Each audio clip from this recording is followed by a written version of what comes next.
Hello guys, good morning. Tara, maligo tayo sa dagat.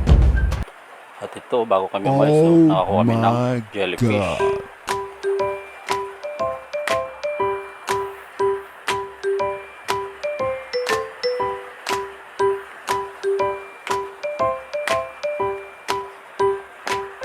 At ito na nga, hinahatak na tayo ng bangka ni Kuya. Tahimik ang ngayon ng dagat.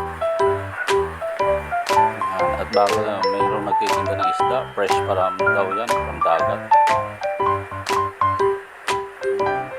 Tuloy pa yung paghahatak sa atin. Pagdating natin sa gitna. At dito na nga, nakakita tayo ng nagtitinda ng ice cream. Binilan niya kami. Nila sir, thank you. At ito na, titikman natin. Ubi at saka keso po yan. Sa gitna po ng dagat yan. Ang sipag talaga ni Kuya.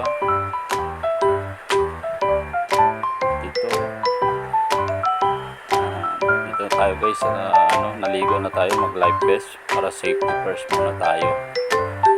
Hanggang dito na lang ang aking video. Thank you for watching.